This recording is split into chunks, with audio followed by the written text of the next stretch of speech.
my name is Kent Hubbard. I'm the sous chef here at the Wrigley Appalachian Eatery. And today I'm going to go over how to cure a country ham. So the few things you're going to need.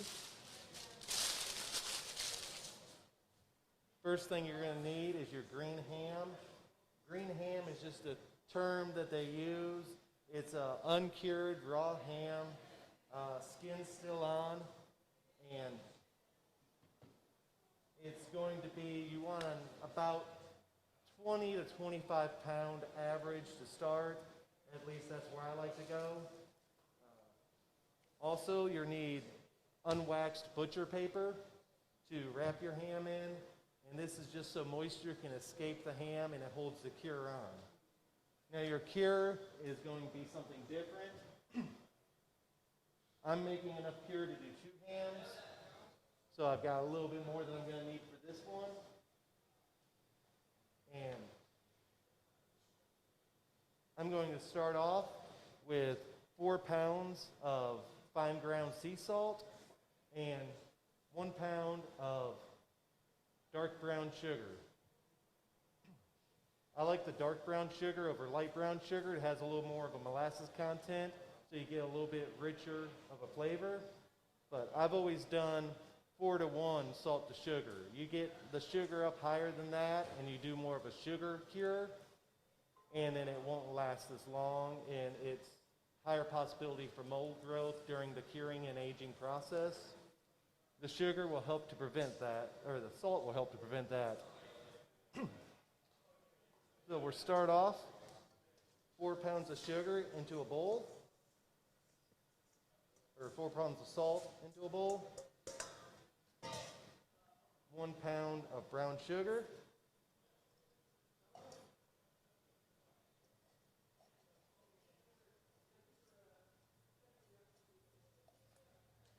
and traditionally, other than that, you use black pepper. I did 3.2 ounces, which is about 4% weight of the sugar and salt. And then red chili flake. On the chili flake, I did 0.8 ounces, which is about 1% of your weight. The chili flake and the black pepper, not only does it help to give you some flavor in your ham, it also helps to repel bugs while the ham is curing and aging.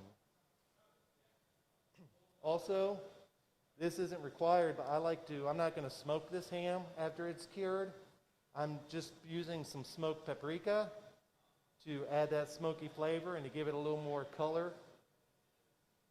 I did on that 0.8 ounces, which is 1% of the salt and sugar weight. And since I'm going to use this ham here at the restaurant, I can't cure it outside, so I'm going to be curing it in our walk-in fridge, which is set to 40 degrees, which is the ideal temperature for the cure, and you also want 80% humidity. But because I am curing inside, and the humidity might be a little bit higher than that, I'm going to add some curing salt. Prog number 1, 1% weight of the salt and sugar. Go ahead and add that in. Now you want to make sure your cure is mixed really well. The sugar will break up as it mixes with the salt and spices. But you want to make sure you have it really, really well mixed. You don't want to see any sugar clumps in here. And you want to make sure your spice blend is evenly distributed in the salt.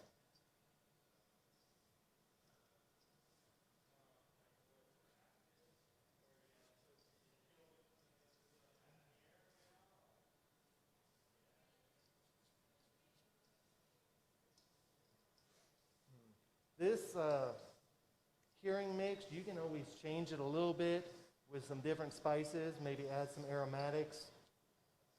I've seen people do a little bit of dried thyme. I've seen people do a lot of different more paprika. I've seen people use some chili powders in it. But if you do that, it's not going to be a traditional country ham. It's going to be more of a little play on a traditional country ham.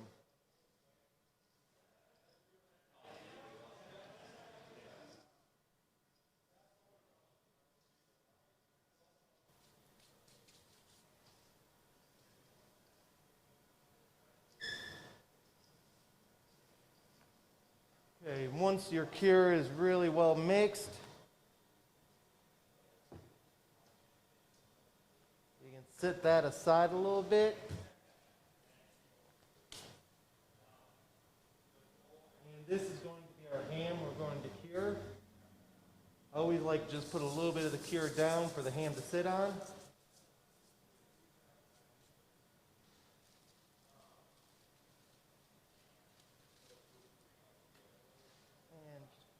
Ham right in the center of the butcher's paper. I always like to put mine at an angle, so keep the butcher's paper about to a diamond. And I'm going to trim a little bit of this off right here. This extra fat, extra little bit of meat, just going to get in the way. Take that off. Take a little bit of this fat cap off right here.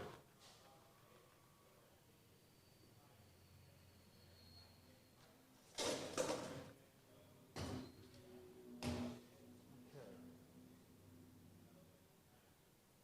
Now, one of the most important parts is on the ham hock.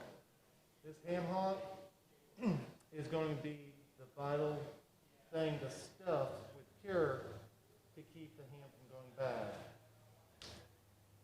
Most of the time, if a ham goes bad while it's curing, it's because the cure did not penetrate deep enough into the hock to hit this joint, and it caused it to grow mold that could be dangerous to us. So it's always good to take your fingers and work in the hock to pull the skin away from the muscles, so you have a nice little pocket that really stuffs some cure in.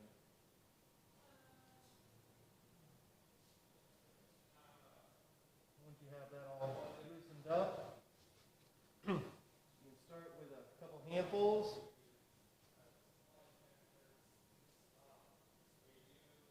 And just really start stuffing your cure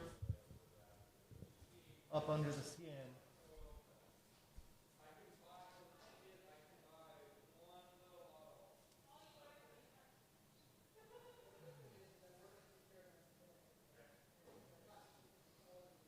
Now the cure is real dry, so it's having a little bit of trouble packing in there. You can always remedy this and make it a little easier on yourself if you add just a little bit of water, a few tablespoons of water to your cure, and that'll make it pack a little bit more, a little easier for you. I always like to do it a little drier, and then just give it a minute for the juice of the ham to come out on that salt and sugar, and it will start to pack in there a little easier for you.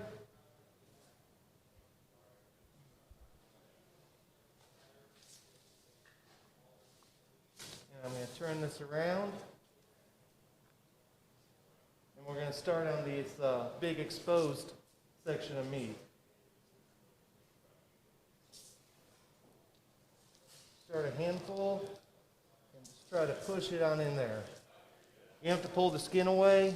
You don't have to do anything like that, but you just want to make sure you get it really worked into the fat layer around the skin and into those little crevices of the exposed meat.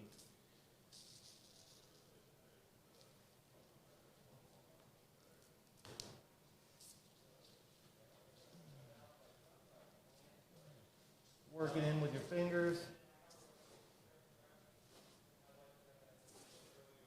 The excess cure down on the paper is not going to be a problem. It'll just encase the ham a little bit more.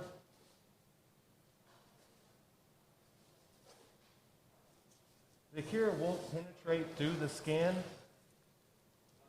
but it also doesn't hurt to leave a little bit on the skin to help pull a little bit of that moisture out.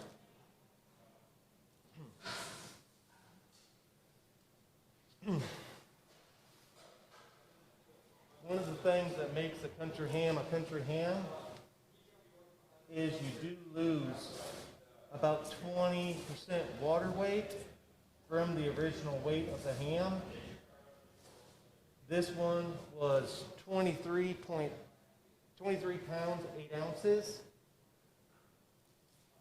So I'll keep a note of that, and also weigh the ham usually every couple of weeks as it's curing, just to make sure it's on the right track to lose that weight.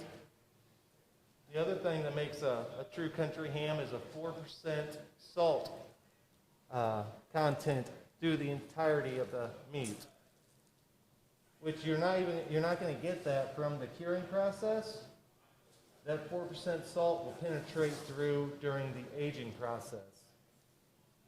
Because once you are done curing this ham, your salt content will still stick around the outside of the ham, on the outside of the meat. And as it ages and you add some heat to it, the pores of the meat will start to open up, and they will start to accept that salt all the way through.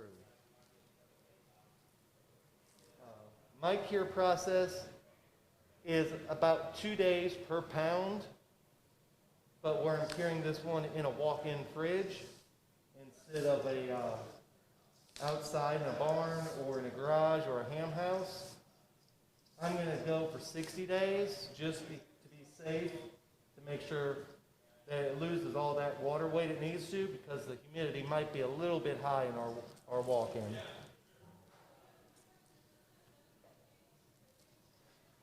Now I'm going to go back to the hawk and try to get a little more cure up in there to keep it, just to be safe, because I don't want to lose this ham. I'm looking forward to being able to cut into it and enjoy it.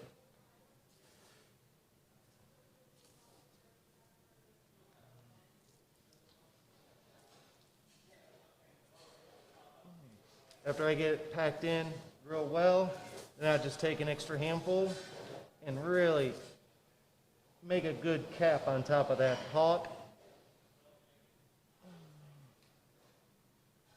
so it holds a good amount.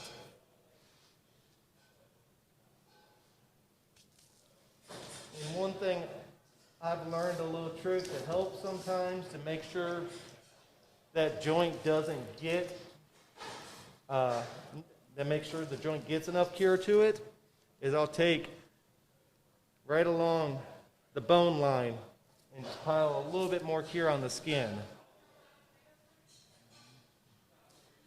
It won't penetrate through the skin, but it will pull moisture out of the skin and just allow the cure to penetrate up to the bone a little bit better.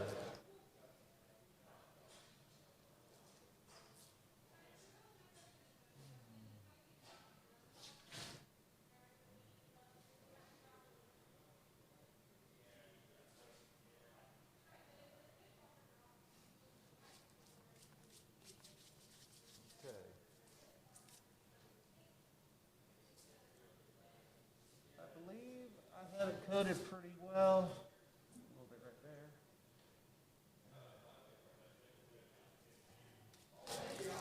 I'm going to change out my gloves.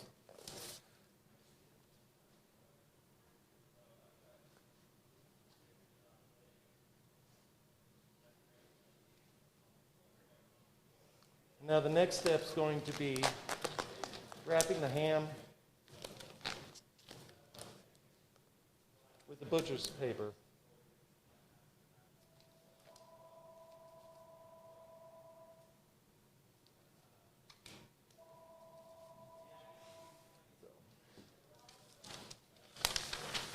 I'm going to go ahead and turn this around, make it a little easier for you to see.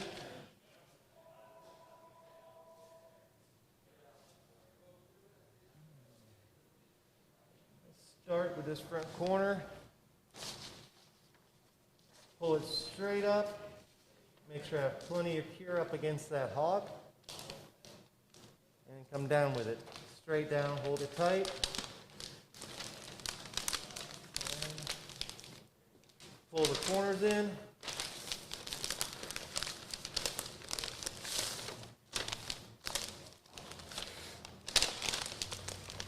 And start on the other side.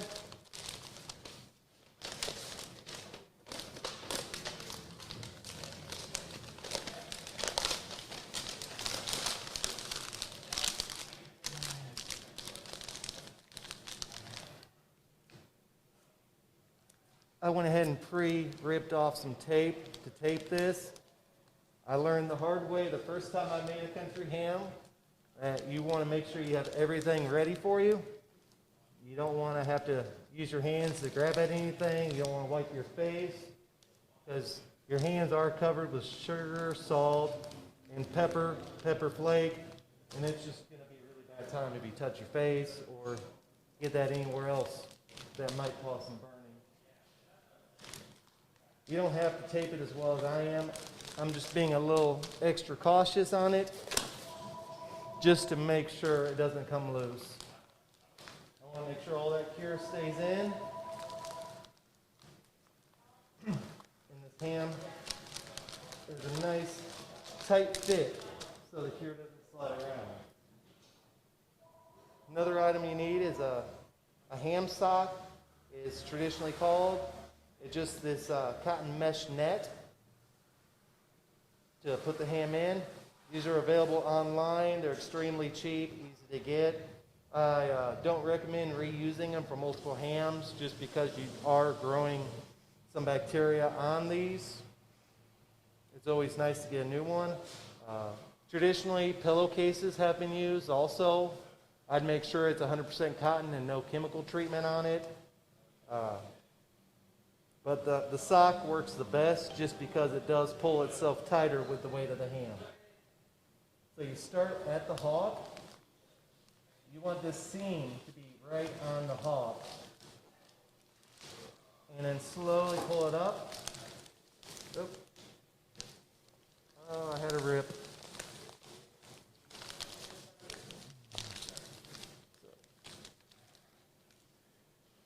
This is one problem you can have. If your ham's a little bit moist, is this paper is unwaxed, so it will absorb water. So I'm just going to try to pull it tight, get the sock up around it, because that sock will hold it in place.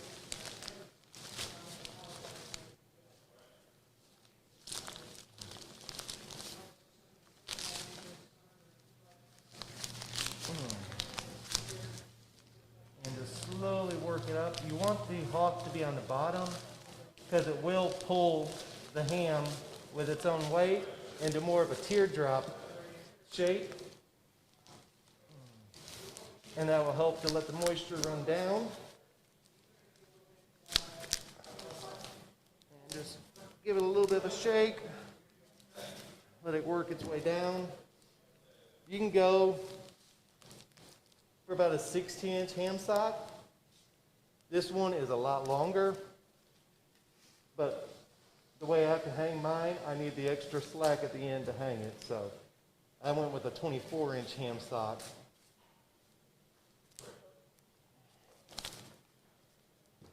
Once you have it pulled tight, really give it a shake, make sure it's seated in there.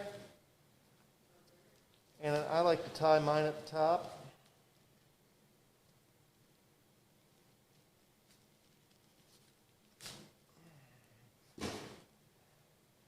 And then I like to tie it again so I can put a hook through it to hang it.